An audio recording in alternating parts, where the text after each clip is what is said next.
Guruji, you are not audible. Yeah, no voice. Not audible.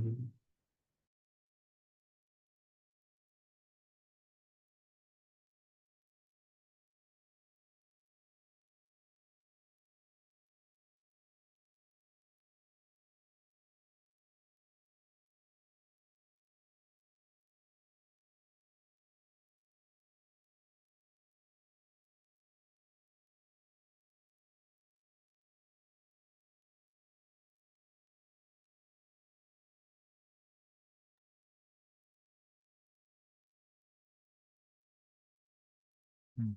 Okay, now it should be audible. Okay. Yes, bro.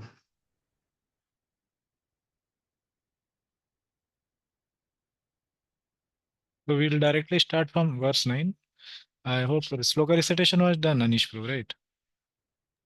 Yes, bro. Okay. I'm still not able to hear anyone. Can somebody speak? Anish Prabhu, you can speak? Yes, bro. Yes, bro. I'm Hare speaking. Krishna. Oh, no, I'm not able to hear. Hare Okay, Krishna. maybe, Prabhu. yeah, okay, okay. Yeah, now I speak. Hare Krishna. Now it's on, yeah. Okay.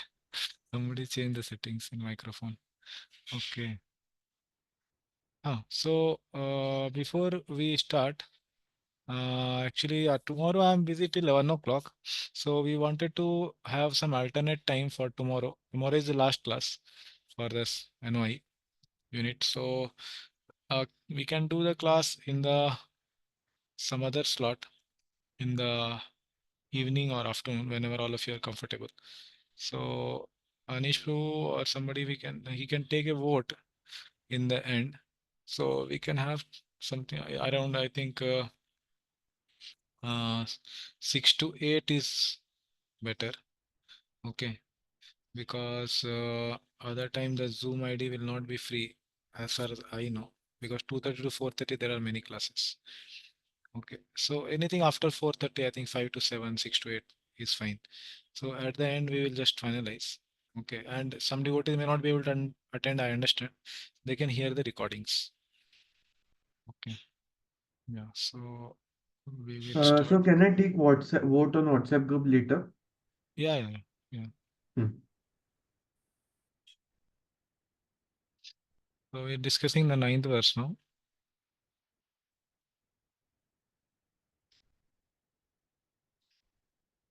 Okay, we'll recite this and then we'll proceed. Vaikunthajanito vara madhupuri tatrapi rasotsava vrindaranyamudar paniramana tatrapi govardhanaha radha pundam ihapi gokulpatehe premamrita aplavana कुर्याद् अस्य विराजतो गिरितटे सेवां विवेकिनकः. So till now was discussion on NY. What we discussed was till seventh verse was Vaidhi Sadhana Bhakti. So eighth verse was about the Upadesha Sarab, the final instruction, which is the essence of all. And this will be why that is the essence of all. Okay, this will explain why the previous instruction is the essence of all. Okay, this and the coming two verses, they are going to explain the eighth verse only, why that is the essence of all instructions. Okay, so we'll read the translation, then we'll see the word meanings. Yeah, Anish, if you could read translation. Translation. The holy place known as Mathura is spiritually superior to Vaikuntha, the transcendental world, because the Lord appeared there. Superior to Mathura Puri is the transcendental forest of Vrindavan because of Krishna's Rasa Leela pastimes. And superior to the forest of Vrindavan is Govardhan Hill, for it was raised by the divine hands of Sri Krishna and was the site of his various loving pastimes. And above all, the super excellent Sri Radha Kund stands supreme, for it is overflooded with the ambrosial nectarian prema of the Lord of Gokula, Sri Krishna. There, where then is that intelligent person who is willing to serve this divine Radha Kunda, which is situated at the foot of Govardhan Hill. Yeah, thank you. So previous verse described that one should hear and chant about Krishna, following after the Vrajavasis, and also reside in Vraja. That is in essence what the previous verse said. Now this verse is saying what is that in Vraja makes it glorious. So what is that? That is Radha Kund, which is there in Vraja, which makes it glorious. Why? That will be explained in the coming two verses also. But also another thing is Vrindavan has many things. There is Govardhan Hill also. Okay. But what is the most important thing in Vrindavan? That is Radha Kund. Okay. So let's see the word meanings, then we'll go ahead. So Vaikunthat, Janito. Janito means Janita means because of the birth. Okay. Vara means something which is higher, superior. Okay, like that. Vara. Better. Yeah, preposition is better. So what is better than Vaikuntha is Madhupuri. Vaikunthat Janito Vara Madhupuri. Why it is better? Because Janito. Because somebody's birth happened there. So whose birth happened in Mathura? We all know Mathura is birthplace of Lord Shri Krishna. Correct. So that's why that is higher than Vaikuntha. Tatra Api, even greater than that, is the place where Rasa Utsava happened. Rasa Utsava happened. What is that Rasa Utsava? Is Ras Leela, which happened. Okay. Okay. Rasa Utsavat. Vrindaranyam Udarapani Ramanat Tatra Api Govardhana. Okay. So here you can see the first line we have translated. The holy place known as Mathura is spiritually superior to Vaikuntha. Vaikuntha Janito Madhupuri. That's it. Then the transcendental world because the Lord appeared there. So Janito, Lord appeared there. Now, second part of it was superior to Madhupuri. Okay. Tatrapi. Superior to that also. What is that? Is the transcendental forest of Vrindavan. Why? Because Krishna's Raslila pastimes happened there. So Krishna's Raslila pastimes happen in four places and at four different times. Okay. So there is Vasantik Ras, which happens in the Vasant Ritu on the occasion of Holi. Then there is also Kartik Purnima, Sharad Purnima, not Kartik Purnima, Sharad Purnima. That Ras happens, correct. And then there is also Haimantik Ras or Kartik Ras. Okay, that happens on the full moon of Kartik. And there is also Nitya Ras, which goes on in Goloka, which is in Uppercut Vrindavan. So the four which I told her, I will repeat. Vasantik Ras, which happens in the Vasant Ritu. This is described in Anand Vrindavan Champu. And what happens there is Radharani disappears and Krishna is left out, and Radharani disappears with the flute of Krishna. Okay, that happens in Vasantik Ras. Then there is Haimantik or Kartik Ras, Hemant Ritu. Okay, so before Shishir, before winter is the Hemant. So there Sri Krishna Ras Yatra. We celebrate, right? In the Vaishnav calendar, we can see Krishna, Sri Krishna Ras Yatra comes. So that is on the full moon of Kartik, which happens. And then third I told is Sharadiya Ras, which happens in the Sharad Ritu. Okay. When Krishna left the dance arena, that is described in Bhagavatam, 10th canto. That is Sharadiya Ras. And then there is fourth one, that is Nitya Ras Leela, which is happening eternally in the Golok Vrindavan or the Uppercut Vrindavan, which we are not able to see physically. Okay, these are the four types of Ras Leela which happened. And these all happened in the province of Mathura or Vrindavan. So even Mathura, Madhupuri is like Vrindavan itself. That's 64 proshas. That I think in purport Prabhupada is going to say. So till now what we discussed is this much, what I have highlighted. Vaikuntha Janito Vara Madhupuri Tatrapi Rasotsavat Vrindaranyam. Okay, greater than Vaikuntha is Madhupuri because Lord Krishna took birth, and greater than that is the Vrindavan because there Rasa Utsava happened. Okay, so this much is discussed. Now, Udarapani, the liberal handed, or merciful. Udar means merciful, liberal. Liberal handed Ramanath, he engaged into or played with because of various loving pastimes. Yeah. So Udarapani is Krishna. Okay, liberal handed. Okay, he did something with his hand. What he did? Govardhana, he did something to Govardhan. What he did? He lifted it with his left hand, basically. So Tatrapi, it's even greater than previously described Vrindavan. So in Vrindavan, there is Govardhan which is higher than it. Why? Because Lord Krishna personally engaged into lifting it.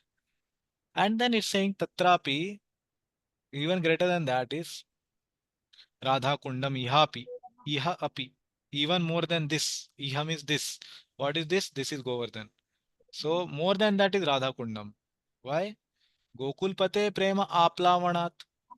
Because there the Gokulpati, who is Gokulpati? The master of Gokul is Krishna. So there Krishna, the master of Gokula, Prema Amrita, in the divine nectar of love, became overflooded. Aplavanat. He became overflooded. Okay. So what one should do? Kuryad asya virajato. One should reside there. Giri tate.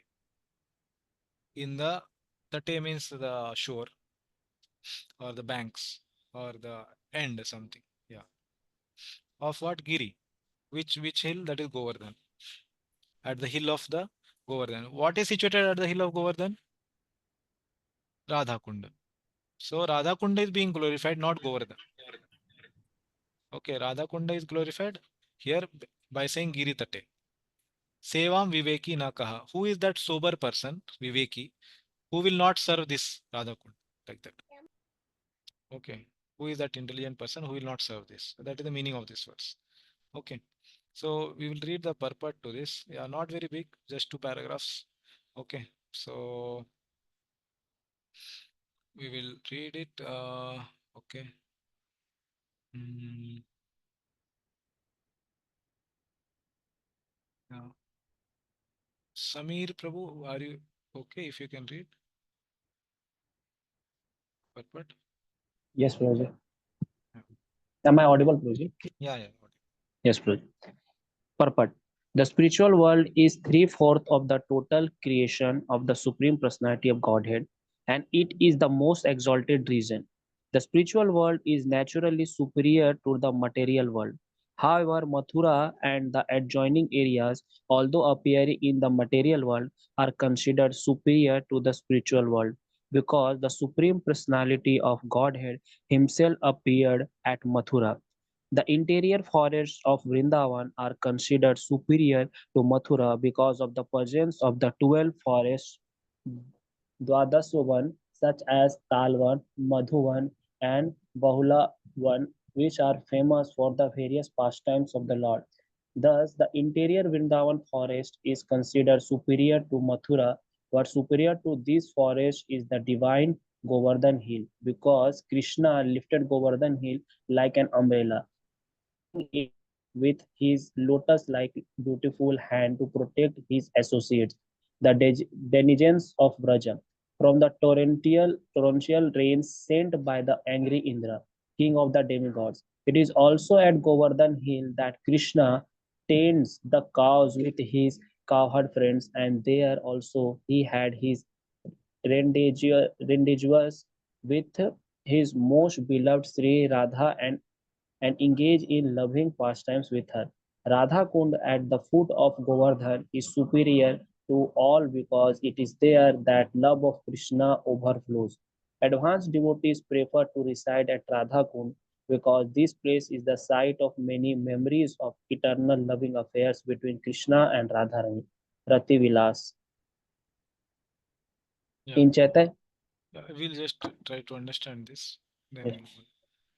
Yeah. So basically, now Prabhupada has explained the chronology, or we can say the sequence of the ascending order, what he described in the verse. So Prabhupada has made statements about each of the places. So about Vaikuntha, he is saying that it is the three-fourth of the whole creation. And apart from that, Mathura is higher because Lord Krishna took birth. Yeah, so that we discussed. And then he's saying about Vrindavan, it is greater because of the presence of the 12 forests. So some of the forest Prabhupada has mentioned here. Okay. So that is not mentioned by Rupa Goswami in the verse itself, but Prabhupada is saying his realization. Okay. So these are the 12 forests which is there in Vrindavan, which makes it superior to Mathura because Lord loves to play there. So what gives pleasure to the Lord is considered higher. Okay. What is uh, uh, the point of consideration here is where the Lord is getting the most of his pleasure. So in Vaikuntha, the Lord is having official relationship with everyone, and there may not be any other rasa apart from Das and Shantaras, and there is not much question of Sakhya, Vatsalya, and Madhurya. Okay, so Lord Vishnu has most of the devotees in Dasiras, and few of them may be in Shantaras also. But there cannot be many of them who are friends with Lord Vishnu, or who are acting as parents of Lord Vishnu, or who are the lovers of Lord Vishnu. Yeah, Mother Lakshmi is maybe one of them, but very, very few. So the Lord gets highest of the pleasure in Vaikuntha's superior abode, that is Vrindavan. So that is what. So consideration here is always that where the Lord is getting more pleasure. Okay, like that. So now if you see that point of consideration, then it goes ahead that Krishna played with Govardhan him to protect his devotees. So that gives even more pleasure to Lord Krishna by playing with Govardhan and protecting his devotees. And even more than that, he is getting pleasure at Radha Kund, which is at the foothill of Govardhan.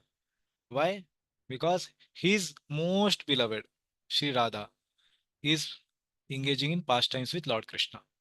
Okay, so all the devotees are beloved, but who is most beloved is Shri Radhika. How do we understand? So that will be described in the verse number 11 of this NOI. Okay, Tatra api sa Radhika. That word will come. That Radhika is higher than all other devotees. Okay, so that gives the Lord Shri Krishna most pleasure at the Radha Kund. Okay, because it's non different from Shri Radharani itself. Okay, herself. Yeah. Yeah, so and it is there, Aplavanat happens, where the love of Krishna himself overflows because of the influence of Shri Radhika present there. Okay, so those who are advanced devotees in Gaudiya Vaishnava, among the Gaudiya Vaishnavas, okay, prefer to reside at Radha Kund. So as we discussed last time, it's not physically residing there only, but it's more about mentally residing there. Okay. Otherwise, all and most of the ISKCON advanced devotees would have been at Radhakund physically. But that is not the case. And Prabhupada himself showed that he was touring over the whole world, but he was the most devout devotee of Shri Radharani. Okay, like that. And why is it the superior thing? Because for the advanced devotees also because this is the site of many memories. So as we discussed, if you remember in the last session, that the Raganuga Bhakti is more about meditation of the activities of Vrajavasis and following after. Okay, that was the point discussed. So why Radhakund becomes the highest of the places? Because it is favorable for Raganuga Sadhana Bhakti. Why that becomes favorable? Because there are many memories. Where are they written, these memories? They are written in Shrimad Bhagavatam and other scriptures of the Shad Goswamis. Okay. So the devotees who are following on the path of Raganuga Bhakti need to meditate on the pastimes and the devotees whom they are following. So they can best meditate on that because they are situated at Radhakund, where the memories of those devotees are imbibed. Okay, by these places. That is the point. Okay, now we will read ahead. Yes, Praji, please continue. In Chaitanya Charitamrita Madhya Leela, it is stated that when Sri Chaitanya Mahaprabhu first visited the area of Vrajbhumi, he could not at first find the location of Radhakund. This means that Sri Chaitanya Mahaprabhu was actually searching for the exact location of Radhakund. Finally, he found the holy spot, and there was a small pond there. He took his bath in that small pond and told his devotees that the actual Radhakund was situated there. Later, the pond was excavated by Lord Chaitanya's devotees, headed first by the six Goswamis, such as Rupa and Raghunath Das. Presently, there is a large lake known as Radha Kund there. Srila Rupa Goswami has given much stress to Radha Kund because of Sri Chaitanya Mahaprabhu's desire to find it, who then would give up Radha Kund and try to reside elsewhere. No person with transcendental intelligence would do so. The importance of Radha Kund, however, cannot be realized by other Vaishnava sampradayas, nor can persons uninterested in the devotional service of Lord Chaitanya Mahaprabhu understand the spiritual importance and divine nature of Radha Kund. Thus, Radha Kund is mainly worshipped by the Gaudiya Vaishnavas, the followers of Lord Sri Krishna Chaitanya Mahaprabhu. Hmm. Thank you. Yeah, so again now Prabhupada is telling the historical background of Radha Kund, that yeah, surely it has the origin of Radha Kund. As we understand, origin of Radha Kund is in Golok Vrindavan, uh, where Radharani and Krishna, once they were crying together, and then whole Kunda was formed. And then that Golok Vrindavan Radha Kund actually is manifested in the Bhauma Vrindavan, in the earthly Vrindavan, through the pastime where Aristasura demon was killed, and then Lord Krishna had to atone, and then he um, called upon all the rivers, and most important six of the rivers, and they manifested as Sham Kund, and then later they also manifested as Radha Kund. That was 5,000 years ago. And recently now Prabhupada is telling how it was discovered. Okay, so how it was discovered is by Chaitanya Mahaprabhu himself, who is not different than Sri Krishna, and he knows what is Radha Kund and where it is. So he found the location of it, and then handed over this task actually to six Goswamis to renovate all the holy places, build temples, write books, and present through their behavior the right mood and teachings of Vaishnavas. So these four tasks actually Chaitanya Mahaprabhu gave to them. And then finally, they among them Rupa Goswami and Raghunath Das Goswami have written many literatures speaking about Radha Kund and Radharani. Okay, so there are many literatures which one can look at. So Prabhupada is saying that okay, there is Radha Kund in Vrindavan, but how much we can access it and how much we can understand the glory of it is dependent on our own advancement. Okay, Radha Kund is the same place for everyone, and anybody can go and take bath also there. But how much it is accessible to anyone is, like Prabhupada told na, in the beginning, the attitude of the follower decides the advancement in Krishna consciousness. Correct.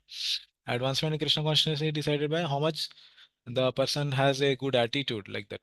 So similarly, the Radha Kund is physically present, and many non-devotees also may come and take bath there. But how much it will be having effect on us, it depends on what is the consciousness with which we approach it. Okay. So, so that's why Prabhupada is writing. The importance of Radha Kund, however, cannot be realized by other Vaishnava Sampradayas. Why? Because it is only Chaitanya Mahaprabhu who came to give us a particular mellow of love in the Madhuri Ras also. That is the service to Srimati Radharani. Okay. So that is glorified by Sarup Damodar Goswami. I have told earlier also. Anarpita Charim Chirat Karuneya Avtirna Kalo Samarpayitam Unnat Ujjwala Rasa. This Unnat Ujjwal Rasa he came to give. Ujjwal Rasa is Madhuri Rasa. In that also he came to give Unnat, the highest of the Madhuri Rasa, that is Manjari Bhav, or the service to Srimati Radharani. Rasam so Bhakti Shriyam. Okay, like that. So Chaitanya Mahaprabhu came to give that specific type of Ujjwal Rasa. And now Prabhupada is saying that it cannot be realized by other Vaishnava Sampradaya. That's why, because they don't have access to that. Nor can persons uninterested in devotional service, so non-devotees, they also cannot realize. They may get some benefit, like they get at bathing at Ganges or some other place. But for devotees, it is of the topmost importance and highest reverence. Okay, this place Radhakund. And thus Radhakund is mainly worshipped by Gaudiya Vaishnavas. Gaudiya Vaishnavas, who are they? So the devotees of Vishnu, we know they are called Vaishnavas. The devotees of Krishna, they are called Karshnayas. And devotees of Radharani are called Gaudiyas.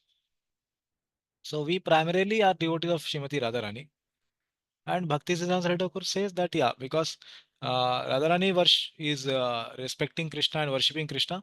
So we also accept Krishna as the Lord. So that is a specific mood in which Gaudiya Vaishnavas actually approach Shrimati Radharani and Krishna. So Krishna Madhuryam, Radha Dasyam. That is the mood. Madhurya Ras for Krishna and Dasya for towards Radharani. Okay. So Krishna Madhuryam, Radha Dasyam.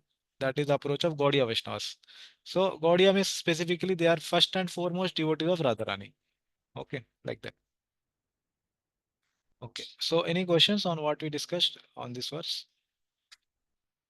Yeah, We can Prabhu. take some questions and then we can. Yeah, I have a question, Prabhu. Yes, Prabhu. About you talked about Dasya and Shantaras in Vaikuntha. So similarly, can we also understand how Mathura and other Govardhan Hill and this forest of Vrindavan are, which rasas are related to them? Yeah. So, Prabhuji, that other places like Mathura and all, there are, see, Aishwarya Bhav. And Aishwarya Bhav means the mood of awe and reverence. Okay. That means Dasya Ras is prevalent. The Lord Vishnu is always seen as the person who is to be worshipped, not to be played with. But as we go to the place Dwarka, from there higher, Dwarka, there is prominence of Aishwarya. And who are the residents? Yadus, Pandavas. They reside in Dwarka. And in the eternal Dwarka, I'm saying, not in Bhauma Dwarka. In the eternal Dwarka, Yadu reside. That is described in Brihad Bhagavatamrita. So there, when Yadu reside, they have predominance of Aishwarya Bhav, but they have some friendship also, some sweetness in the relationship. Sweetness means, I mean, not Madhurya Ras. Sweetness is described by Krishnadas Kaviraj Goswami in Chaitanya Charitamrit. Mora Sakha, Mora Pati. Like that, he has described. Those who are considering me as Sakha. Mora Pranapati means they are considering me as husband and their lives. Okay. And Skanda Arohana Kare. They climb on his shoulders. Okay. So he has written a very important nice shloka. He has said that Tumi kona bada log, ami tumi sama. You are thinking you are very great, but you and I are equal. So this is called Madhurya, means sweetness in relationship. Okay. Not Madhurya Ras. The sweetness in relationship where there is not much awe and reverence and respect given. So that is little bit there in Dwarka. But predominance of again more of awe and reverence in Dwarka. And then as we come to let me give a percentage, like we may say suppose 70-80% of Aishwarya in Dwarka and then maybe 20-30% of Madhurya, sweetness. And then when we come to Mathura, it is more of Madhurya and less of Aishwarya. Maybe like 40% of Madhurya and then 60% of Aishwarya. So these are not fixed numbers. Kindly don't ask me reference where are these numbers, Prabhuji. Just trying to give a understanding because we are from some technical background or some engineering background, so we can understand it better.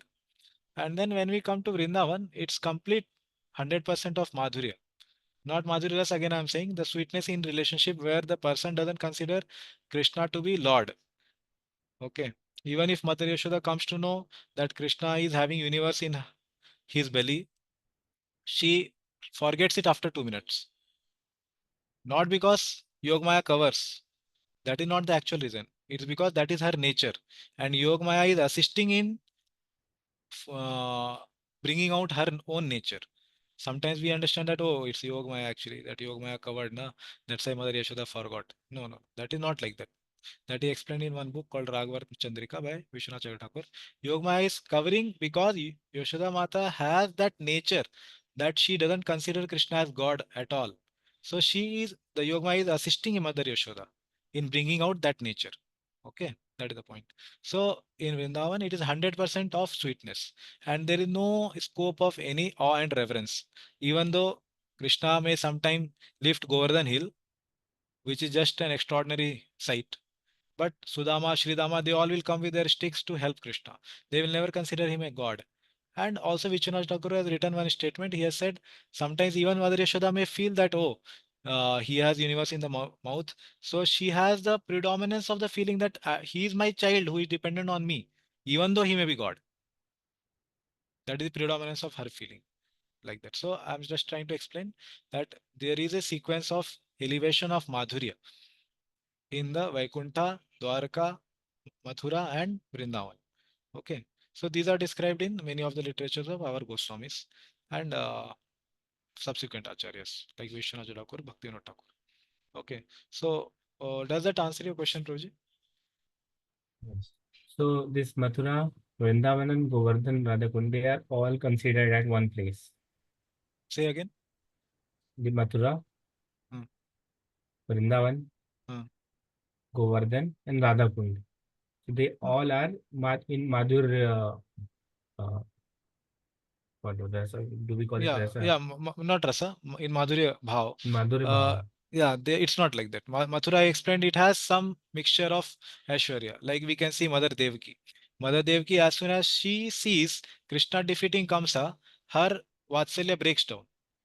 Okay. She starts considering that, oh, Krishna is God. He is not my child. You read the prayers in 10th canto, you will understand. Even at the beginning, when Krishna appeared with the 400 child, she was offering prayers of awe and reverence. So her Vatsalya gets covered when Hmm. she sees the Aishwarya of Krishna as God. But Mother Yashoda never has like that. Or Radharani and Gopis, they may see 400 form of Vishnu, and later that form may become, two hands may melt, and then he will come out as Krishna. They will not think that, oh yeah, he was God. But Mother Devaki's Vatsalya is of that nature. Not to say it as inferior, but that is her type of Vatsalya, which is having mixture of Aishwarya. So Mathura is little different compared to Vrindavan, Radhakund, and Govardhan. And among that also there is gradation that is told in this verse. Radhakund is Yeah. highest. Thank you, thank you very much. Yeah. Hope it clarifies. Yeah. Mahadev Keshapro. Yeah. Yes, Guruji, I just wanted to little bit application oriented. Yes. When we go to the near to the Radha Kunda, what should we do there and what should not we do there? We have to bath or not? Something, some practical. If you have an experience, you can tell, because the subject is comes to Radha Kunda, and I just wanted to know. It will come in the 11th verse, Prabhuji. Okay. That's going to come. Prabhupada will write what to do at Radhakund. Okay. Okay. Yes, It thank will you. come. We will discuss that. Tomorrow we will discuss. Okay. Okay. Yeah. Hare Krishna. Hare Krishna, Dhanutram. Yeah. Yes, Prabhu. There are queens in Vaikuntha, so they are also not in the other rasas. They are also in Aishwarya Bhav only. Other rasa means what, Prabhu? What In do you mean? Madhur, Queens of Rinna of Mathura, sorry, of Dwarka, they are in Madhurya Ras, true. But Madhurya Ras doesn't mean that it is not having any awe and reverence. It is mixed with the awe and reverence. But okay. Vrindavan's Madhurya Ras is not mixed with awe and reverence. They are both Madhurya Ras, but one is unmixed and other one is mixed. Okay. Okay, like that. So in Dwarka, the 8 primary queens who are there, they are considered as highest, and they have a mixture of Aishwarya Ras. Aishwarya Ras ne, Aishwarya Bhav. Yeah, Aishwarya Bhav in their Madhurya.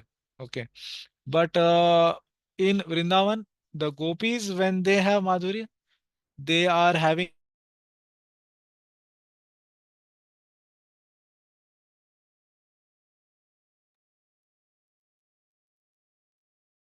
Guruji, you are not audible.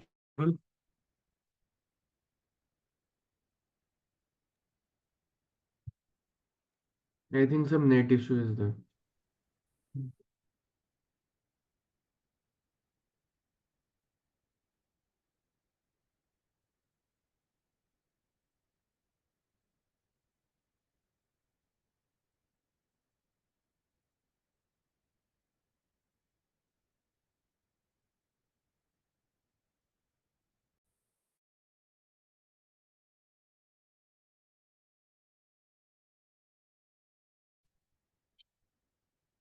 Hare Krishna. Audible? Yes, Yeah, Guruji. my Wi-Fi is off because the current has gone down. So I'm using mobile hotspot. Yeah, what I was saying previous to this, Guruji, the 8 primary queens. yeah, yeah. So the gopis of Vrindavan, actually they are completely free of any awe and reverence, because we can understand they are in the mood of Parkiya Ras. Parkiya Ras means Madhurya Ras, which is not in the ties of marriage, outside the ties of marriage. Okay, so they are able to even give up the social customs, their family members, and go towards Lord Shri Krishna in the dead of night also.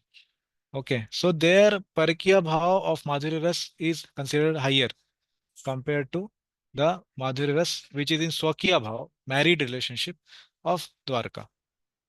Okay, both are Madhurya Ras. Yeah. So Madhurya Ras and Vatsalya and Sakhya, Dasya, these four exist in Dwarka, Mathura, and Vrindavan. All three places, these four rasas exist. But the mixture of awe and reverence is greater and lower. Okay, na? Yes.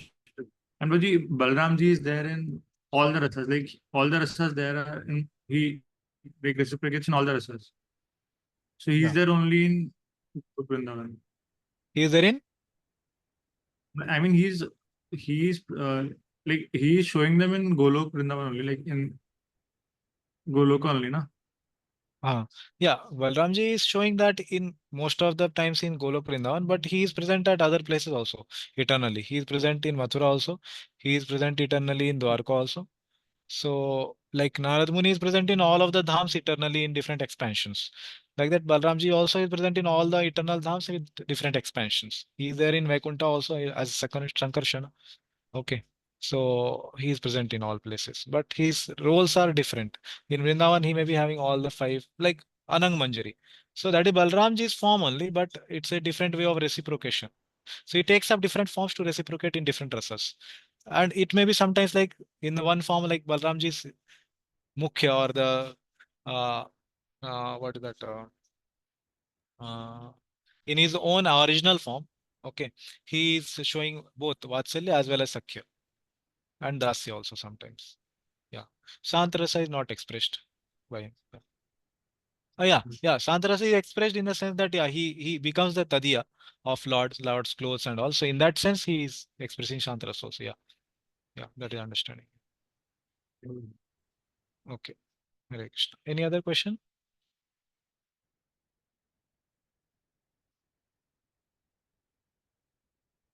Okay. So because we had a very short purport of Srila Prabhupada, so I thought we can discuss some other Acharya also, few points. Okay. So this is the Radha Raman Das Goswami's Upadesha Prakashika. Okay, we will read this. Aman, would you like to read? Yes, Phil. The previous verses instructed us to perform bhajan while residing in Vraja.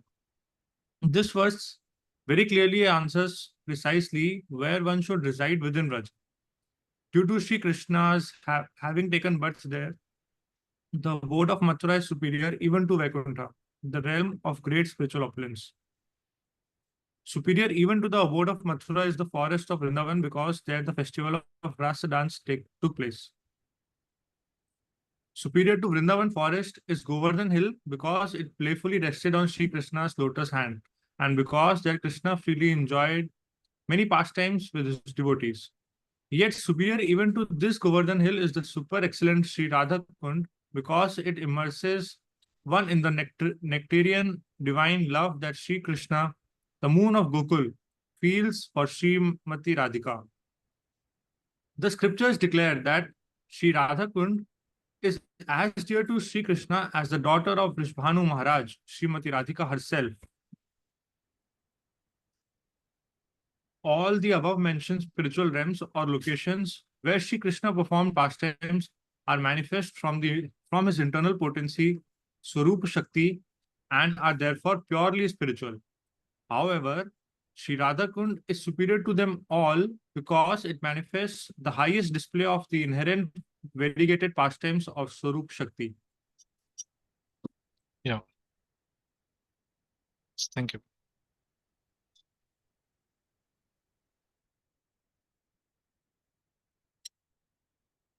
Yeah. So here Bhaktivinoda Thakur has also written one small commentary, okay, on this verse. So there is an important point in that. So I will just show that also. Yes, Prabhu, please continue. This ninth verse. Just 1 minute, 1 minute. This is repetition of previous. Yeah, from here you can read. Okay. Shri Radhakund is splendidly situated just near Shri Govardhan. It is the best place of all due to being the special storehouse of Shri Krishna's nectarine divine love, Premamrit. Is there any person intent upon performing bhajan who would not desire to render service to Shri Radhakund? In other words, the devotees of Bhagavan most certainly render service to Shri Radhakund, either in their material bodies or in their spiritually perfected forms. Devotees should execute the aforementioned process of bhajan while constantly residing at Radhakund. Yeah, so this point I wanted to highlight. So Bhaktivinoda Thakur has written as per Rupa Goswami's indication in the past verse, and Srila Prabhupada also mentioned a very important verse, Seva sadhak rupena siddha rupena chatrihi tat bhava dipsuna karyat vrajloka anusarata. Yeah, so he has mentioned these two words, Seva sadhak rupena and siddha rupena, both the forms. So here Bhaktivinoda Thakur is saying that either in their metal bodies, sadhak rupa, or in their spiritually perfected form, siddha rupa. Okay, devotees should execute the aforementioned process. What is the mentioned process? Aforementioned process. What is the meaning of this? Anybody can say? What is Bhaktivinoda Thakur is saying? Which mentioned process? Okay, that process. Yeah, Last verse is the Nam Rupa Charita. yeah. The 8th verse. So what 8th verse did it say? Rasana and Manasi Niyojya. And what to do with Rasana? Drink. Yeah, Rasana is that is the tongue. So from the tongue we chant. And Manasi Smarana. Okay. Rasana we have to Sankirtana. Sukirtana, sorry. Sukirtananu. Yeah. And then Manasi Smarana. That was mentioned previously. So specific to Raganu Sadhana, we discussed it in the last class, that how that is understood. So there are 5 different levels of achievement for Raganu Sadhaka. So in that aforementioned process, now Bhaktivinoda Thakur is saying that devotee should execute that aforementioned process of bhajana. Okay, what 2 specific things of bhajana? Kirtana and Smarana. While constantly residing at Radhakund. That which is mentioned in 8th verse should be done while residing at Radhakund. How? In 2 types of bodies, material body and spiritual body. Where is the material body? That body which we are situated in now. That is the material body. Where is the spiritual body? Those who have started doing their Raganuga sadhana will slowly get the revelation of what is the spiritual body they are aspiring for. Okay. And that is not imagined but conceived. And it is revealed by chanting Hare Krishna Mahamantra, Dadami Buddhi Yogam Tam, that shloka we discussed last time. Okay. More details of it is described in Shivaram Swami Maharaj's book called Awakening of Spontaneous Devotional Service. Okay, devotees interested can read that book. There are 10 chapters in that book. They describe these things. Okay, so Bhaktivinoda Thakur has explained here, metal body as well as spiritual body should be engaged in both Sukirtana through Rasana and Smarana through Manasi. Both metal body and spiritual body should be engaged in the aforementioned process, not only one body. Okay, so this one line is very, very, very technical and very, very crucial. Okay, if you understand it properly, then yeah, obviously those who are Raganuga sadhakas, they can appreciate it more if they are doing it. Yeah, so that is understanding. Okay, yeah, so this is what I wanted to share. Yeah, any questions on what we discussed? Otherwise, we'll go to the next verse.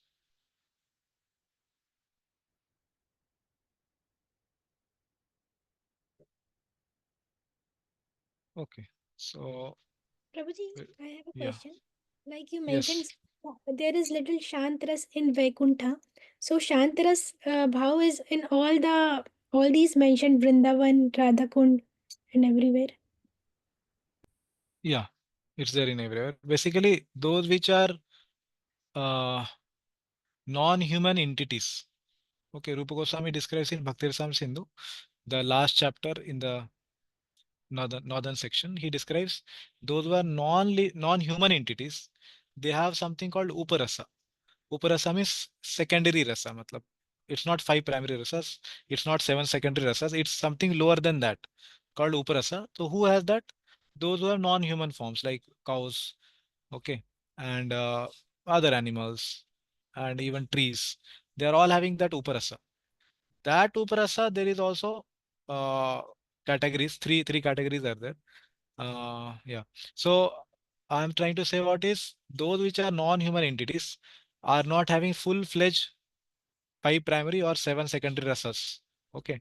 So they may be categorized as shantras. Okay.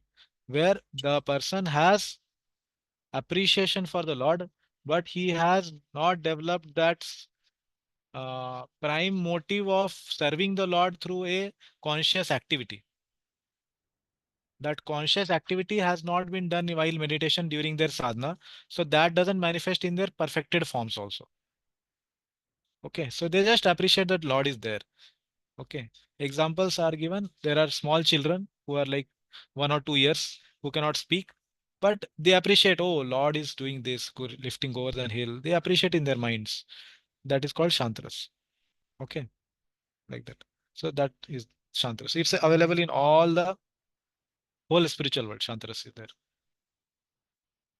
Is it okay, So Mataji? how they differentiate means in the other, like you mentioned for the Madhuri Bhav, is that the criteria for Shantras also that they have this? No. Shantras is not explained in the Madhurya Bhava because the Madhurya Bhava is present only in the 4 primary rasas which I told. Shantras is not having connection with any of the Bhava. Okay. And surely not with Madhurya Bhava. It's explained in Bhakti Rasam Sindhu. Rupa Goswami says Shantras is not actually technically a rasa. Okay. Because there is no relationship with the Lord. Okay. But it is told as a rasa because there is appreciation for the Lord. Okay. So it's not technically a rasa, but it's prevailing all the places. And there is no question of having Madhuri Bhava, but it is more of awe and reverence. And who attain this? The yogis and siddhis who give up their Ashtanga yoga and all and come to Bhakti yoga at the end. So they are having meditation on Paramatma and all Bhagavan form also, but they don't have that relationship with the Lord. So most of the yogis and jnanis who give up their path and come to Bhakti yoga, they attain these forms. Okay, that is what is described. Okay, Mataji? Yes, Prabhu. Yeah. Amrish Pran. Guruji, like just to ask, like for example, Govardhan Hill. So if you're talking about rasa, then which rasa will be Govardhan Hill? Like Yeah, there are some Govardhan is the special rasa level. Yeah. special entities like Garuda and Anant Shesh, Govardhan, who are not to be categorized in this general rule. Okay, like that. So they are Govardhan is Haridas Varya, non-different than Lord himself. So that's a different exceptional entity. But any other rock, any other foot, like dust particle and all, they are all in Shantras. Like trees where Radha Krishna, like they make a swing and then they swing. So those trees, they're like they're also doing seva, na, Guruji? Yeah, they are doing so. I am saying is in general, the trees are in Shantras. There could be special entities. Like even Madhavendra Puri is described as one of the trees in spiritual world. So it's not that he's in Shantras, he is surely in Madhuriras, but the form they may take of some entity which could be similar to something in Shantras. They can take up a form to serve like that. That's possible. It's not a rule that everybody in that form is having Shantras. It's general, but there can be exceptions, I'm saying. Okay, na? Yeah. Okay. We'll go to the next verse. Try to complete this. कर्मिभ्यः परितो हरे प्रियतया व्यक्तिं ययुः ज्ञानिनः तेभ्यो ज्ञानविमुक्तभक्तिपरमा प्रेमैकनिष्ठास्ततः तेभ्यस्ताः पशुपालपङ्कजदृशश् ताभ्योऽपि साराधिका प्रेष्ठात् तद्वद् इयं तदीयसरसि तां नाश्रयेत् कः कृति. Okay, we'll read the translation. Amrish Manru, would you like to read?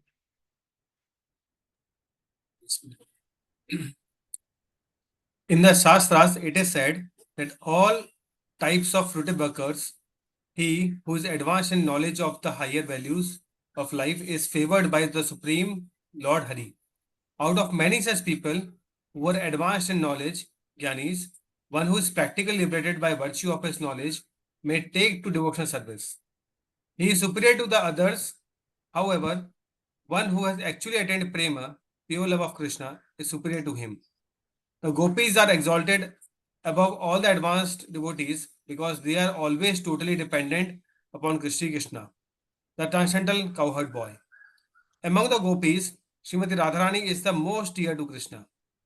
Her Kunda lake is as profoundly dear to Lord Krishna as this most beloved of the gopis, who then will not reside at Radha Kunda and in a spiritual body surcharged with ecstatic devotional feelings, aprakat bhav, render devotional service to divine couple Sri Sri Radha Govinda, who perform their Ashta Kaliya Leela.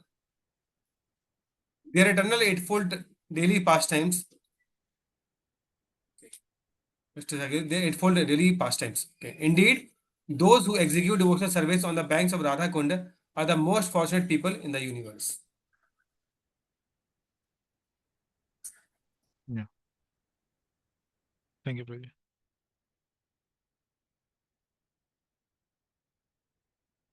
Yeah. So we will read the word meaning of this. Okay. So karmibhya. So this is uh, Bahuvachan. Bahuvachan is it's many people are there in this group. Karmibhyah. Okay. All the fruity workers. Okay. Paritaha. Okay. Prabhupada is translated in all respects. Okay. Hare hai priyataya. There are people who are priya to Hari. Okay. Those who are favored by Lord Hari. Vyaktim, people. Okay. Okay. Yayu Jnaninaha. Okay. These people, Yayuhu, these people, Jnaninaha Tebhyo Jnana Vimukta Bhakti Paramah. Okay, this is one phrase. Jnana Vimukta Bhakti Paramah. Okay. There are people who are karmi, there are people who are jnani, there are people who are Jnana Vimukta Bhakti. They have given up jnana and taken up to bhakti. Okay, they are paramah. They are highest. Okay. And then he's saying prema ekanishthastata. And there are people who are having eknishtha towards Lord. Okay. They are even superior to them. Tataha. Thereafter. Superior. Like that. Okay. So what are the categories told? See, first fruity workers. Karmi. Then what? Vyaktim yayu jnaninaha. Second category is jnani. Those advanced in knowledge. So when Prabhupada is saying jnani, what he means, he will tell in the purport. Okay. And then Gyan Vimukta Bhakti Parama. There are third category of people who are liberated from knowledge. Prabhupada is written liberated by knowledge, so that somebody may understand that okay, the knowledge, Jnana gave them liberation. No, not in that sense. Prabhupada is saying the exact phrase would be liberated from knowledge, means they have given up the knowledge, means given up the path of Jnana. Okay, then what they have done? They have taken up to bhakti. Okay, they are higher. Okay, and then those who have attained pure love of God, means they don't have any tinge of jnana and karma, means those who are practitioners of Uttama Bhakti sadhakas. Prem eka nishtha. Okay, they have nishtha in the prema. They are superior to these all previous three categories. And then prema, sorry, tebhya, better than them is what? The gopis. Pashupala Pankaj Drisha. So Prabhupada has broken it down in these words. Pashupal, those who are the cowherd boys, basically, those who are the palaka of Pashu. Okay, cowherd boys. Pankaj, the lotus. Pankaj means lotus. Okay, so the gopis who are who are always dependent on Krishna, the cowherd boy. Okay, Pankaj Drisha I don't know how this is translated as they are dependent on Krishna, but yeah, translated like that. So Pashupala Pankaj Drishaha. So they are miss. It could be like they are getting the lotus-eyed Krishna's glance. It could be translated that way also. They are getting the glances, sidelong glances of Pashupala Pankaja. Okay. So lotus-eyed glance of the Pashupala or the topmost of the Pashupal, that is Krishna. It could be translated that way also. Yeah. So Prabhupada has translated it, the gopis were always dependent on Krishna. Like that. Okay. And then Tabhya, among all of them, all these previously whatever category were described, who are they? Karmi, Jnani. Then third was those who are liberated from Jnana. They have taken up to Bhakti. And then fourth is those who are pure Bhaktas. No tinge of Jnana and Karma. Because in the third category, those who are liberated from Jnana, okay, Jnana Vimukta, there could be some tinge of Jnana and Karma even in their liberated stages. And then fourth category, who are Uttama Bhaktas, Prema Kanistha. Okay, no Jnana, no Karma, tinge. Fourth category. Fifth category, those who are the beloved of the Krishna, or those who are dependent on Krishna. They are the gopis. This is fifth category. And among those all the gopis is Shri Radhika, the sixth personality. Okay, this is not any category. This is just a person, Shri Radhika. Among all these fifth category people of gopis, Radhika is highest. Okay, like that the verse is saying. Okay, Shri Radhika Preshtha, very, is very dear. And how much is she dear? As much as is her kund. Tadvad, tadvat. Tad means like that. Like that means what? Previously, what I described. What I described previously? The previous was described with the glories of Radha Kund. Radha Kund is highest. Like that only Radharani is the highest. That is what this verse is saying. Tadvat, like that. Like there is a word called Jadavat. Jadavat means inert, like an inert person. Like that. Tadvat, like that. It's saying. Iyam. Okay, this also. Tadiya Sarasi. Her own Sarasi, her own uh, kunda or lake. Saras means the water reservoir, like that. Okay. Okay. Tamna ashrayet kakriti. So this is like uh, rhetoric question. A rhetoric question, you understand. The answer is no. Answer is either yes or no. It's already understood. Who will not take shelter of it? Previous was told, yeah, intelligent person, Manishi, Viveki, that person will take shelter of it. Now again he is saying, who will not take shelter of it? Answer is no. Yes, everybody should take shelter of it.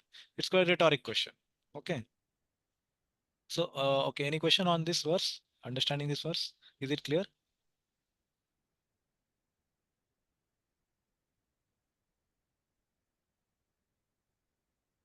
I will do what? I will show one photo of this. This there in this book. Somehow this book is not going ahead.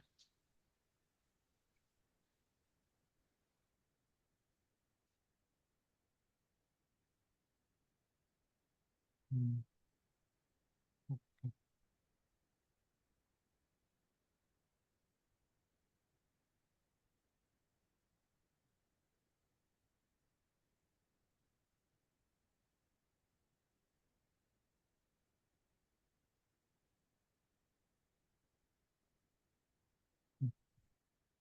Just 1 minute. Just trying to see that it's there in the pictorial view, this categorization. So I'm just trying to get it.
Okay, I'm not getting any. Okay. Okay, we'll read the purport. Okay. Yes, Anish bro. Prajay had a question. Yeah. So in what category do the sadhakas come in? The categories we discussed in this verse.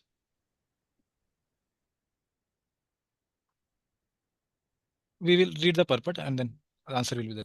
Okay. Okay. Prabhupada will explain the all categories. Yeah, we'll read it. Yeah. Okay. Jai Shri Mataji, would you like to read purport?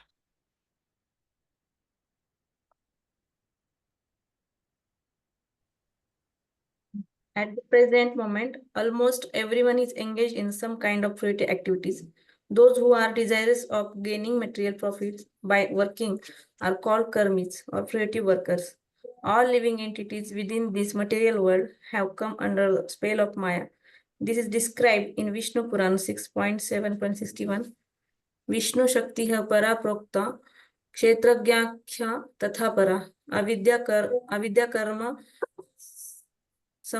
समझनाया Tritiya Shaktira Ishyate. Sages have divided the energies of Supreme Personality of Godhead into three categories, namely the spiritual energy, marginal energy, and material energy. The material energy is considered to be third class energy, Tritiya Shakti.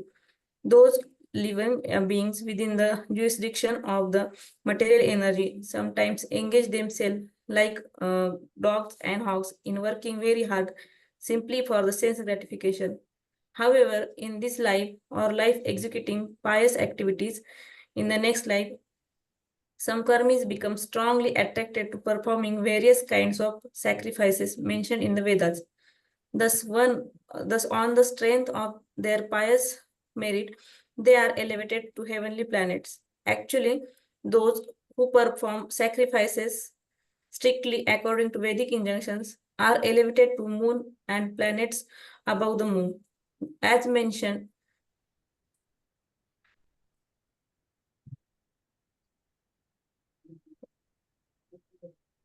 in Bhagavad Gita 9.21, Shine Punne Martya Lokam Vishantiya. After exhausting the result of their so-called pious activities, they again return to the earth, which is called Martyaloka, the place of death. Although such persons may be elevated to the heavenly planet by their pious activities, and although they may enjoy life there for many thousands of years, they nonetheless must return to this planet when the result of their pious activities are exhausted. Yeah, continue. This is the position of all karmis, including those who act piously and those who act impiously. On this planet, we find many businessmen, politicians, and others who are simply interested in material happiness. They attempt to earn money by all means, not considering whether such means are pious or impious. Such people are called karmis or gross materialists. Among the karmis are some vikarmis, people who act without guidance of Vedic knowledge. Those who act on this basis of Vedic knowledge perform sacrifices for the satisfaction of Lord Vishnu and to receive benedictions from him. In this way, they are elevated to higher planetary system. Such karmis are superior to the vikarmis, for they are faithfully to the direction of Vedas and are certainly dear to Krishna. In Bhagavad Gita 4.11, Krishna says, "E yatha mam prapadyante tam tatheva bhajamyaham." In whatever way one surrenders unto me, I reward him accordingly. Krishna is so kind and that he fulfilled the desires of karmis and gyanis, not to speak of the bhaktas. Although the karmis are sometimes elevated to the higher planetary systems, as long as they remain attached to creative activities, they must accept new material bodies after death. If one acts piously, he can attain a new body among the demigods in the higher planetary system, or he may attain some other position in which he can enjoy a higher standard of material happiness. On the other hand, those who are engaged in the impious activities are degraded and take birth as animals, trees, and plants. Thus, those cruelty actors who do not care for the Vedic actions, Vedic directions, Vikarmis, are not appreciated by learned saintly persons. As stated in Srimad Bhagavatam, Nunam Pramataha Kurute Vikarma Yat Indriya Pritaya Apranoti Na Sadhu Manya Yata Atmanoyam Asan Api Kleshada Asadeha. Materialists who work hard like dogs and hogs simply for sense gratification are actually mad. They simply perform all kinds of abominable activities simply for sense gratification. Materialistic activities are not at all worthy of an intelligent man, for as a result for such activities one get a material body which is full of misery. The purpose of human life is to get out of the threefold miserable conditions which are concomitant with material existence. Unfortunately, creative workers are mad to earn money and acquire temporary material comforts by all means. Therefore, they risk being degraded to lower species of life. Materialists foolishly make many plans to become happy in this material world. They do not stop to consider that they will live only for a certain number of years, out of which they must spend the major portion acquiring money for the sense gratification. Ultimately, such activities end in death. Materialists do not consider that after giving a body, they may become embodied as lower animal, plants, or trees. Thus, all their activities simply defeat the purpose of life. Not only are they born ignorant, but they act on platform of ignorance, thinking that they are getting material benefits in the shape of skyscraper buildings, big cars, honorable positions, and so on. The materialists do not know that in the next life they will be degraded and that all their activities simply serve as parabhav, their defeat. This is verdict of Srimad Bhagavatam 5.5.5. Parabhavas tavad abodh jataham. One should, shall I continue? No, sufficient. Thank you, Mate. Thank you very much. So yeah, till whatever we discussed now, Rupada has told the first part of it, the Karmi part. Okay, the first category. Okay, so I will show this categories. Yeah. Okay, is it visible? Okay, so you can see there are 4 concentric circles here. So the outermost circle is represented by the first category, Karmibhyah. Prabhupada has mainly spoken about the Sakam Karmis. Nishkam Karmis are those who are detached from the fruits, but they are attached to the activity. Okay, so he has told mainly about the Sakam Karmi. And those who are having fruity motives, fruity workers, basically, they are not detached from their fruits. What are the fruits they want? Fruits are like going to heaven and doing some punya and getting good benefits for that. Okay, so this is the first category.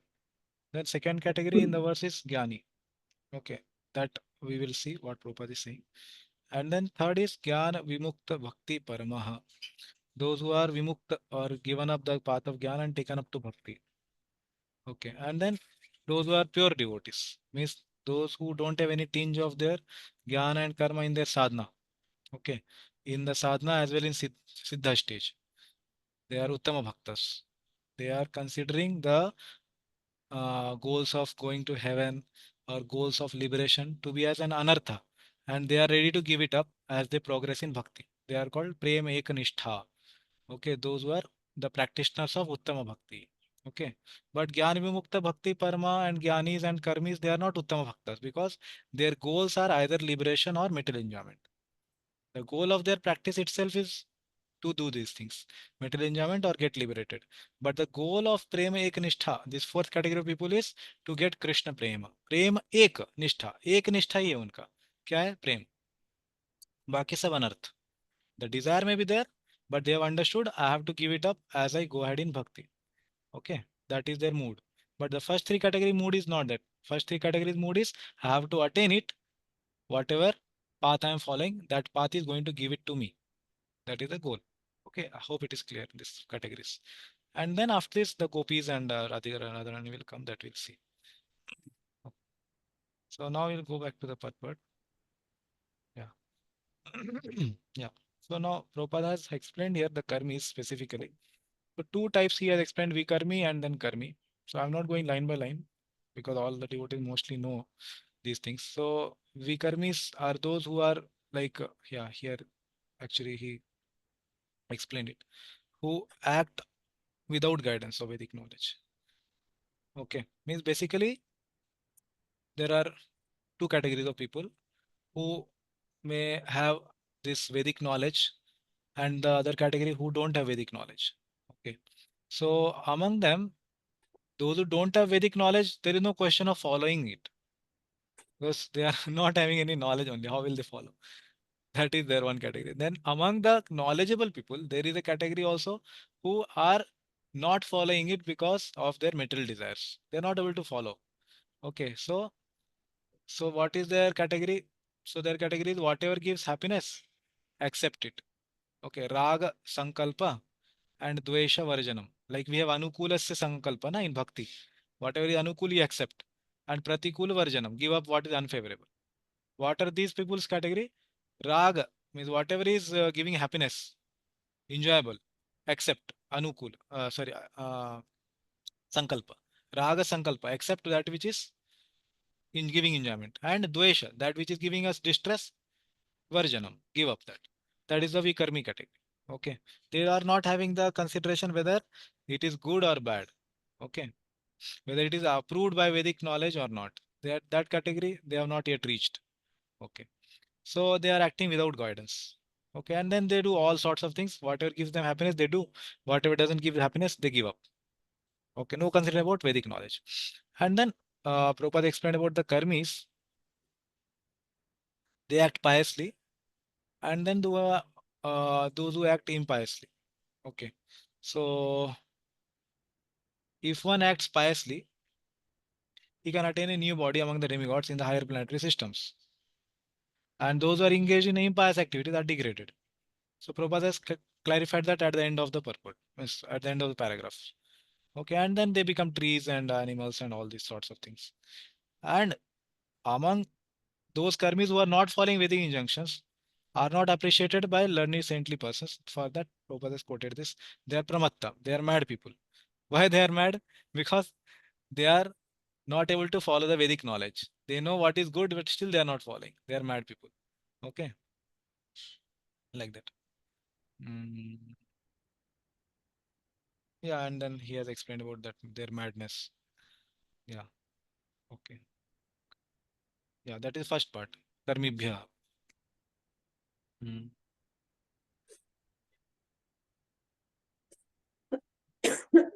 Yeah. Now we'll go to the second category, Gyanis. Yeah. Okay. Pratik, bro, would you like to read? Prabhi, just one question I had, Prabhi. It Yeah, yeah. says it says Hare Priyataya, matlab all of them are dear to Krishna.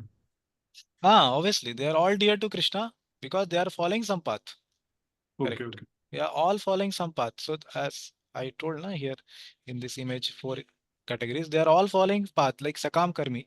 They are also worshipping Vishnu only, but their goal is to go to Swarga. They want to fulfill that desire. Okay, they are all appreciated by Lord. Okay, and then even Gyanis, they are also following a Vedic path only. That path is given by Lord only, bona fide path. And then they have goal of going to Sayujya Mukti or Brahman. Okay, they want to merge into Brahman. So that all is they are all appreciated by Lord because they are following a path which is given in the Vedic system. But the Vikarmis are not appreciated by Lord because they are not following the Vedic knowledge. That has to be. That Vikarmi is not there in the Shloka only. Prabhupada just told it. Okay. Anybody else So has this is question? Srila Ramananda Samvad. Hmm. Something. Ramananda Samvad, yeah, something similar is this verse. Okay. Yeah, there also he has explained about Srimati Radharani being highest. Yeah, so that's even deeper. Yeah, yeah, but that is similar. Yeah, yeah. Anybody else has question?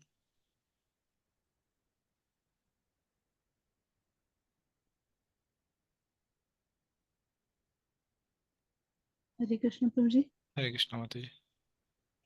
Prabhuji, here one sentence. Hmm. Krishna is so kind that he fulfilled the desires of karmis and gyanis, not to speak of bhaktas. I didn't get not to speak of bhaktas.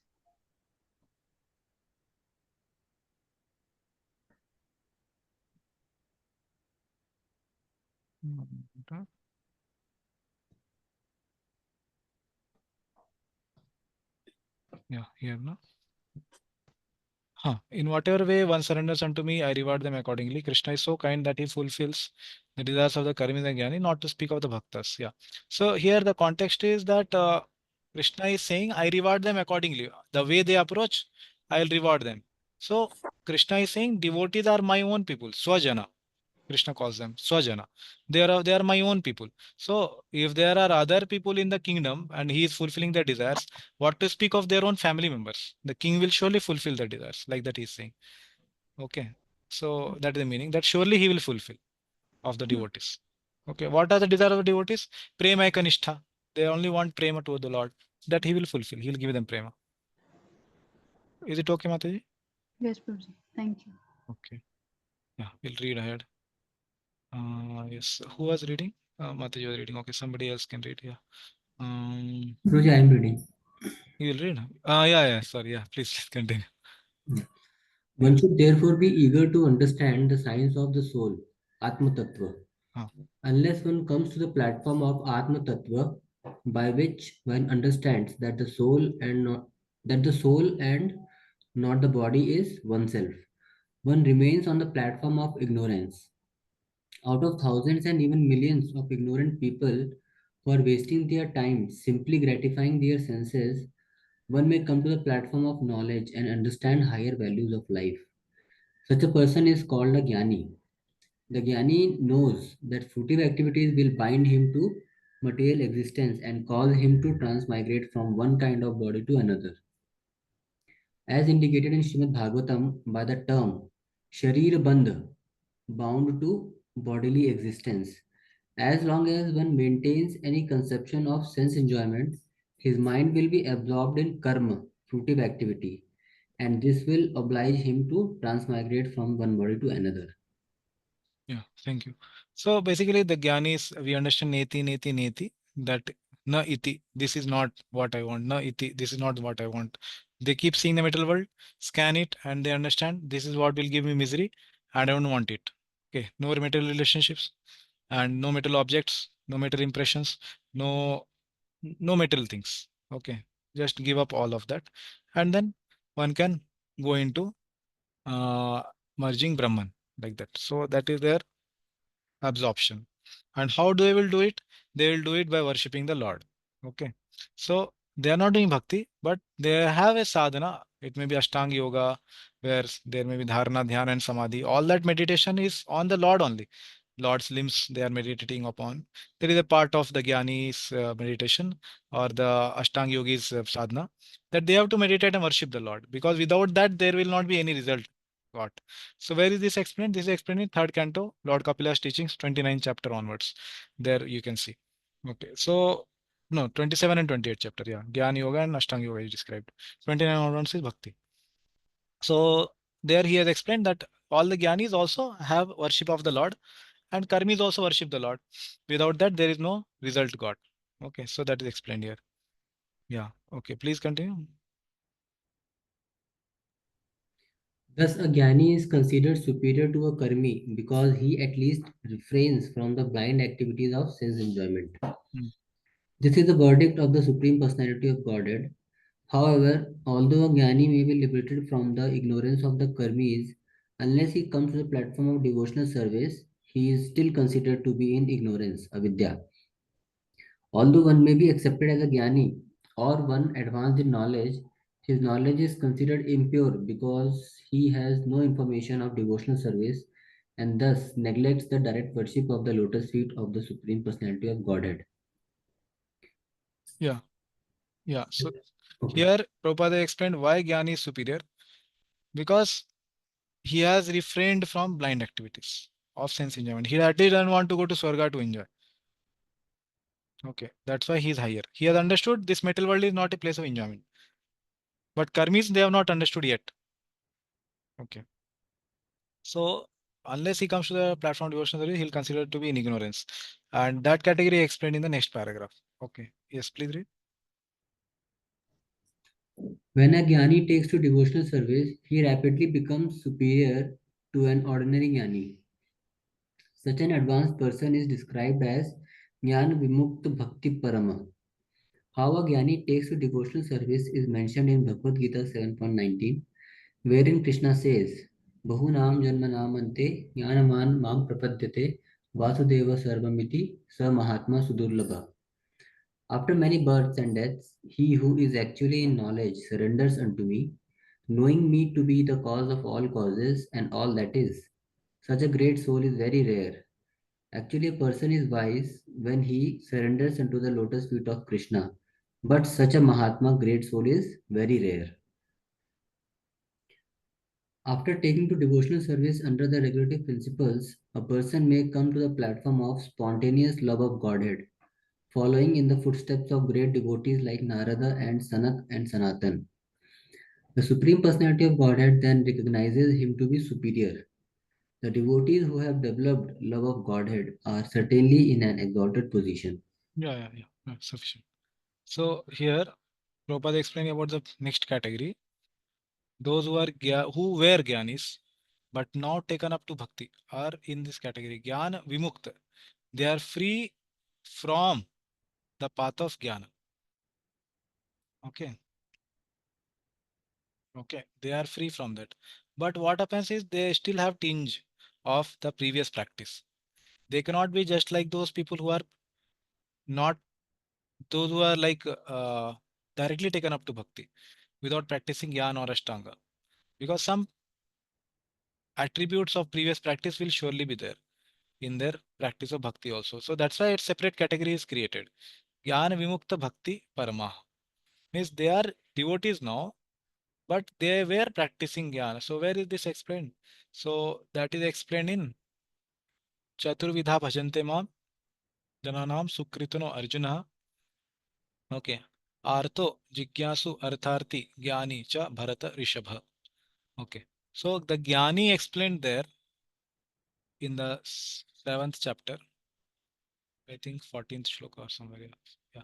Chaturvidha Bhajante Mam. So there it's explained that how the Jnani there actually is a devotee, but who was practicing Jnana earlier.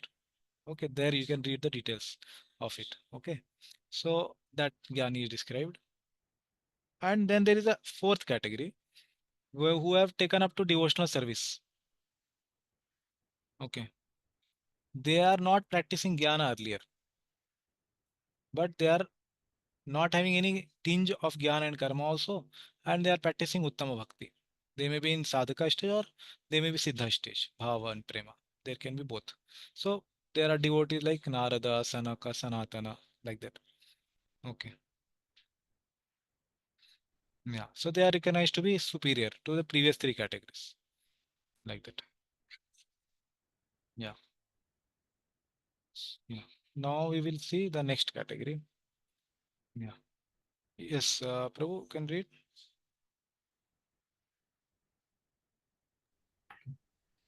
Of all these devotees, the gopis are recognized as superior because they do not know anything other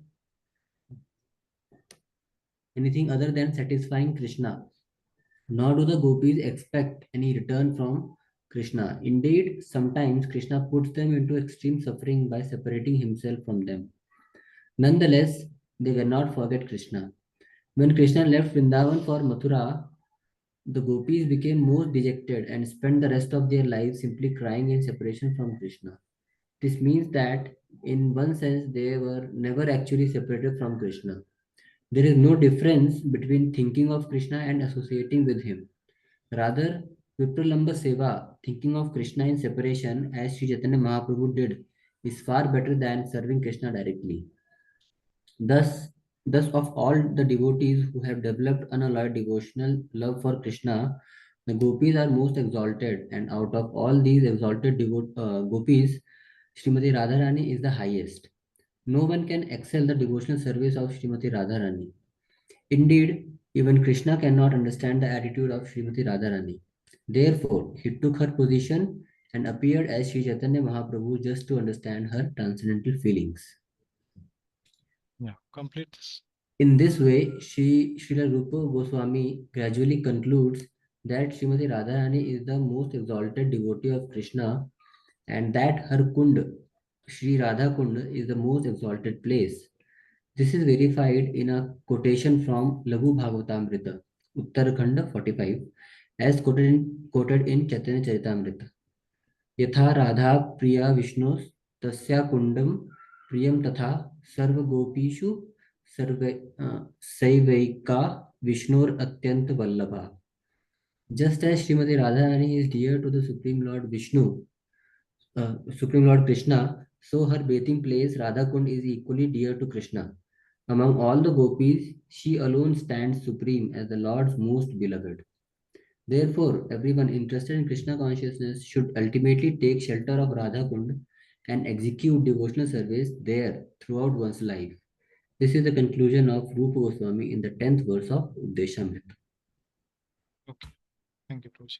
So this discussion we will do tomorrow on this last part, and we will see that next verse, 11th verse also tomorrow. Okay. So any questions what we discussed except the last part we can take. Otherwise we'll pause here, and then timings for tomorrow will be announced in the WhatsApp group. And I think poll, yeah, poll also you will take in the WhatsApp group, right? Prabhuji, what are the options for the poll? Yeah, What? 5 to 7, 6 to 8. Okay.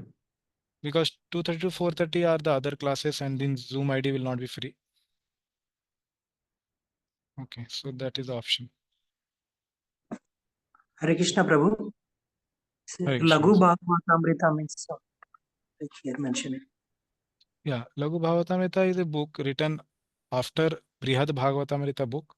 Brihad Bhagavatamrita book is a book by Srila Sanatana Goswami explaining the story of Gop Kumar that was revealed to him. Then Rupa Goswami wrote a book following it because it's a story format. So Rupa Goswami, following the concept of Brihad Bhagavatamrita, wrote a book which is philosophy. What philosophy Sanatana Goswami tried to explain through the story, he has taken out the story, taken out of place, and then kept the remaining philosophy and then explaining Laghu Bhagavatamrita, that how that there is gradation in the places in the metal world. Then there is heaven, then there is Lord Shiva's abode, then there is Vaikuntha, then Brahman, then there is Vaikuntha, then there is Dwarka, Mathura, Krishna's Vrindavan. That philosophical aspect is taken in Laghu Bhagavatamrita. Okay, that is a book by Rupa Goswami. Hare Krishna. Prabhu, we have that chart, no? Like Balaram comes, from there Narayana comes, like big chart. Correct. That Sankarshana Pradyumna. What is the basis for the chart? Yeah, actually there are. Yeah, so that. Yeah, complete your question. What any Sastric references for that? Obviously, there is Shastri reference for that. Okay, so what is the Sastric reference? Yeah, so there is various quotations from Shastras, okay, which is there in this chart. Okay, so I will share later.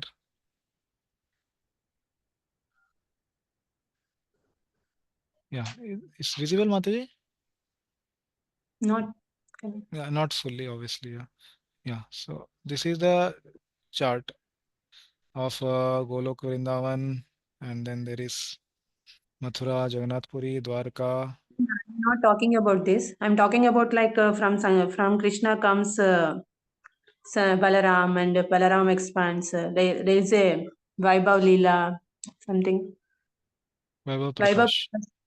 Vaibhav Prakash, some expansions are there, no, bro. Like from there, finally we reach the Vishnus.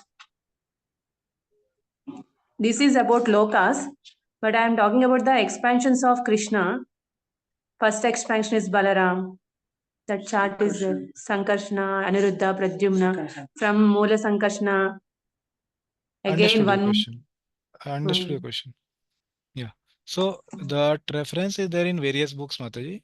That Chaitanya Charitamrit, Lagu Bhagavatamrita. So what I'm showing in this chart is not only the picture, but if you see the left side of it, there is quotations from the Brahma Samhita, okay, about Goloka Vrindavan. Then there is quotation from Lagu Bhagavatamrita, okay, about these abodes there is quotation. And then when you come to Vaikuntha, there is quotations from the Lagu Bhagavatamrita. Okay, so here there are multiple quotations. Okay, so here you will get the quotations about the Vishnus. Here you can see this part also. Okay. This is Padma Purana. This is no problem like that. I'm asking about the Puranas, Purana references. So I'm saying that Lagu Bhagavatamrita, when you see so Rupa Goswami has quoted from various Puranas references for these things what is there in this chart. Okay, so here there may be written about Lagu Bhagavatamrita, but when you go to that book, you will see the references from various Puranas. Nana Shastra Vicharai Kandipuno Sadharma Sanstapako. So very nicely they have quoted from various Puranas these evidences, references. So that I'm trying to show you. Okay, so these references you can look into that book. Okay, and here this right side. Okay, there are references from Bhagavatam and Brahma Samhita about this Devi Dham. Okay, so you can see this chart, Mataji. If you are not getting your answer, then you ask me later. Okay, I'll send it in the group. Okay, Mataji. Yes, thank you. Hare Krishna.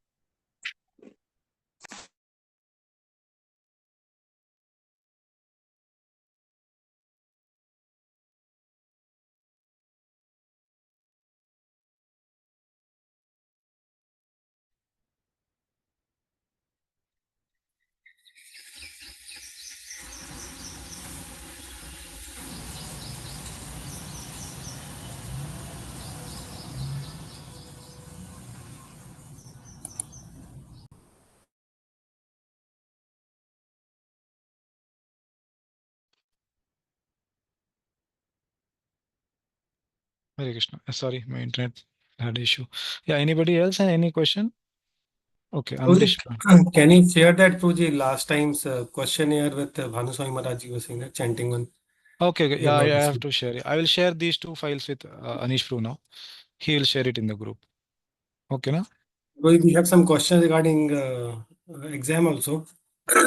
Because we have got hard copy of Mayapur Institute book and handbook soft copy we have got a BBRV. So the question answer which will be there, so that will be from which book? No. Yours actually, Mayapur copy you are not supposed to refer. By mistake they have given you. Okay, so you need to go to the office and ask for the new handbook. Okay. Yeah. So, and any clarifications on handbook should be done by Arjuneshwar Prabhu, not me. Okay. So he will clarify that. So Anish Prabhu can be the medium to clarify. Okay. Regarding handbook. Anything else? Prabhuji? No problem. Okay. Yeah. Yeah. So I'm sending that to Anish Prabhu. He will forward you.